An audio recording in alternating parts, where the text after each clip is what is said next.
कभी अपने आप को कट्टर ईमानदार कहते हैं, कभी विक्टिमहुड कार्ड खेलते हैं और फिर शक्ति प्रदर्शन करते हैं।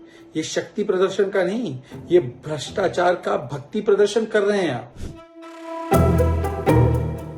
बड़ी बड़ी बातें कर रहे हैं भारतीय जनता पार्टी के प्रवक्ता, कानून अपना काम कर रहा है, ईडी स्वायत्त है। अरे भाई स्वायत्त है तो भारतीय जनता पार्टी के मंत्रियों के घर कब जाएगी ईडी? अरविंद केजरीवाल जी ये सीएम की जो कुर्सी है वो अपनी धर्मपत्नी को दे सकें, इसके लिए अब यू एमएलओ के अंदर माहौल बना रहे हैं।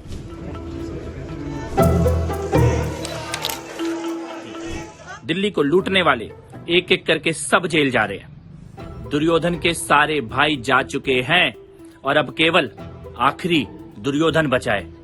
खबर शुरू करेंगे लेकिन उससे पहले एक जरूरी सूचना। लल्लन टॉप की टीम निकल चुकी है चुनाव यात्रा पर। आइए मिलिए, बताइए छत्तीसगढ़ का हाल। दी लल्लन टॉप टीम और सौरभ द्विवेदी को 2 नवंबर शाम 5 बजे पहुंचिए spree walk, Telibandha lake, Raipur. 2 नवंबर को दिल्ली के सीएम अरविंद केजरीवाल को कथित शराब घोटाले में ईडी के सामने पेश होना था। सब तैयार थे, ईडी दफ्तर के बाहर पुलिस तैनात हो गई थी। सुबह होते ही राजघाट पर बीजेपी का मंच सज गया था, जहां पूरी गुंजाइश ये थी कि केजरीवाल ईडी दफ्तर जाने से पहले जाते।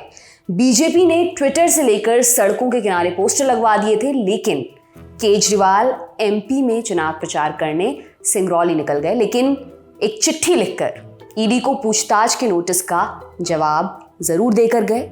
उस चिट्ठी में केजरीवाल ने लिखा, साफ नहीं है किस नाते समन भेजा, गवाह के तौर पर या फिर संदिग्ध के तौर पर। समन में इसकी डिटेल नहीं दी गई।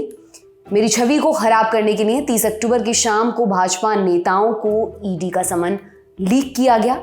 30 अक्टूबर की दोपहर बीजेपी के सांसद मनोज तिवारी ने बयान दिया था कि मुझे गिरफ्तार कर लिया जाएगा। मैं दिल्ली का सीएम और आम आदमी पार्टी का संयोजक हूं। मुझे 5 राज्यों में हो रहे चुनाव में पार्टी का प्रचार करना है। दिवाली के दौरान भी व्यस्तता रहेगी। समन राजनीति से प्रेरित है, ईडी इसे वापस ले। बीजेपी कथित शराब घोटाले को लेकर अरविंद केजरीवाल पर लगातार निशाना साध रही है। इस बीच बीजेपी नेता मनजिंदर सिंह सिरसा ने ये कहकर नया शगुफा छोड़ दिया है कि केजरीवाल चाहते हैं कि अगर वो गिरफ्तार होते हैं तो अपनी पत्नी को सीएम बना दें। अरविंद केजरीवाल जी जानते हैं कि ऐसे में वो सीएम नहीं रहेंगे तो जेल जाएंगे तो क्या होगा, तो अभी ऐसा माहौल बनाना चाहते हैं ताकि उनकी धर्मपत्नी जी को सारे एमएलए कहें कि जिनको सीएम बनाओ, दिल्ली के लोग कह रहे हैं इनको सीएम बनाओ, ताकि अरविंद केजरीवाल जी ये सीएम की जो कुर्सी है वो अपनी धर्मपत्नी को दे सकें। इसके लिए अब यू एमएलओ के अंदर माहौल बना रहे हैं, उनको समझा रहे हैं। कई एमएलए मानने को भी तैयार नहीं है, ऐसा आम आदमी पार्टी के एक सीनियर लीडर ने मुझे बताया। अब कल्पना करके देखिए, जो लोग परिवार खत्म करने आए थे, परिवारवाद की राजनीति खत्म करने आए थे, करप्शन खत्म करने आए थे, वीआईपी कल्चर खत्म करने आए थे, बड़े बड़े घर खत्म करने आए थे, आज अरविंद केजरीवाल जी वो सब कुछ कर रहे हैं जिसको खत्म करने के लिए आए थे। बीजेपी बार बार कह रही है कि केजरीवाल विक्टिम कार्ड खेलना बंद करें और अगर कुछ गलत नहीं किया तो पूछताछ में सहयोग करें। अब जवाब देना पड़ेगा। 2.5% से 12% कमीशन कैसे हुआ? क्या स्टेटमेंट नहीं आया है कि ये आपकी मिलीभगत से, आपके संज्ञान से और आपकी साजिश से किया गया, धवन कमेटी रिपोर्ट के खिलाफ जाकर? क्या ये सच बात नहीं है कि होलसेल प्राइवेट को दिया गया आपके संज्ञान और साजिश से, और इसकी एवज में बड़ा पैसा घूस के रूप में आप लोगों ने लिया? क्या ये सच बात नहीं है कि फेस टाइम कॉल पर बात कराई गई विजय नायर की समीर महिंद्रू के साथ, ये कहते हुए कि ही इज माय बॉय? ख्याल रखना इसका। वहीं आम आदमी पार्टी ने भी बीजेपी के खिलाफ मोर्चा खोल दिया है।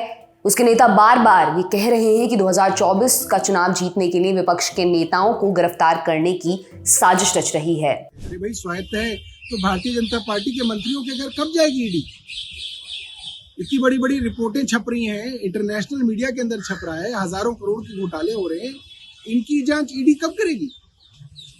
सिर्फ और सिर्फ अपोजिशन लीडर्स को चुप कराने की एक साजिश है। 2024 से पहले ये तय किया हुआ है कि जितनी भी बड़ी बड़ी मुखर आवाजें हैं अपोजिशन की, उनको जेल में डाला जाएगा और इसी सूरत में भारतीय जनता पार्टी चुनाव जीत सकती है, वरना भारतीय जनता पार्टी का 2024 में जाना लोगों ने तय किया। विपक्ष के नेता भी इसी लाइन पर बयान दे रहे हैं। अब तो चुनावी रणनीतिकार से नेतागिरी में आ चुके प्रशांत किशोर ने भी यही बात कही। सबसे बड़ी दिक्कत है कि जिस विपक्ष के आदमी पर आप अभी संज्ञान लेकर आप चला रहे हैं, अभियोजन कर रहे हैं, सीबीआई ईडी का रेड कर रहे हैं, कल होकर वही ज्वाइन कर ले भाजपा में तो आपका फिर वो साधु हो जाएगा। दिक्कत उस बात से है, लोगों को, समाज को किस बात से दिक्कत होनी चाहिए कि अगर कल तक कानून की नजर में वो आदमी गलत था, दोषी था, जांच के योग्य था, तो भाजपा में ज्वाइन कर लिया तो साफ कैसे हो जाएगा। इसीलिए लोग कहते हैं कि वो भाजपा वॉशिंग मशीन है। अरविंद केजरीवाल भले ही ईडी के समन के बाद भी पूछताछ के लिए ना पहुंचे हों, लेकिन उनकी पार्टी एक मुश्किल दौर से गुजर रही है। डिप्टी सीएम रहे मनीष सिसोदिया कथित शराब घोटाले में गिरफ्तार हैं, उन्हें बेल नहीं मिल पा रही है। राज्यसभा के सांसद संजय सिंह भी इसी मामले में गिरफ्तार हैं। मनी लॉन्ड्रिंग केस में पूर्व मंत्री सत्येंद्र जैन पहले ही गिरफ्तार हैं। अब अगर आने वाले दिनों में केजरीवाल की गिरफ्तारी हो जाती है, जिसकी भविष्यवाणी बीजेपी के नेता कर रहे हैं, तो आम आदमी पार्टी बड़े संकट में आ जाएगी। ये खबर आपके लिए लिखी है हमारे सहयोगी गौरव ताम्रकांड ने। मैं हूं दिव्यांशी सुमराव। आप देखते रहिए दी लल्लन टॉप। बहुत बहुत शुक्रिया। आपने बहुत सारे वॉर रूम की कहानियां सुनी होंगी, आज लल्लन टॉप का इलेक्शन वॉर रूम दिखाते हैं। और हो सकता है मतलब शायद मांग रहे हो टिकट, तो आपको खुद आप लड़ना पड़ेगा। कुछ सांसद हरवाने के लिए भेजे गए। नहीं यार प्लीज, नहीं वो है जलेबी नहीं, छोड़ दीजिए सर, प्लीज छोड़ दीजिए। सिर्फ जो है खाना। एक मिनट यार, एक करके तुम जो है मध्य प्रदेश से आओगे ना नीचे से, और ये झालावाड़ कोटा होते हुए फिर राजधानी निकल जाओगे, चले आना आगे। तो सरदार जो है सरदारपुरा जाएंगे। भाई इस हिसाब से तो आपको झालरापाटन जाना चाहिए। खोज कर किन से बात करनी है? लड़कियों से, महिलाओं से और नौजवानों से। और हाँ, सबसे ज्यादा ना एग्जाम देने वालों से हमें बात करनी है। वो तो ठेका ही आपका वो करोगे ही, लेकिन अपने को दंतेवाड़ा में भी जा करके कंसिडर करनी चाहिए फॉलोअप स्टोरीज। जबलपुर के मुंगौड़े और ग्वालियर की बेड़ई, खाने पीने से तो कलर आता है यार। कलर तो आता है, साथ में आती है मौज, और पब्लिक देखती है तो आता है नंबर। तो खाएंगे तो है ये यार, नंबर वाला तो गेम है ही। ये देखिए वही तुम्हारे इंदौरी पोहे, इंदौरी जलेबी, राजस्थान जाओगे तो देखा आपने, जोर शोर से चल रही है तैयारी। आपके सवाल और ख्याल पूछने की नियत और उनके जवाब नेताओं से हासिल करने की हिम्मत लेकर लल्लन टॉप की ये चुनावी टुकड़ियां आ रही हैं आपके गांव, कस्बे और शहर में। तो आइए और जुड़िए लल्लन टॉप चुनाव यात्रा से।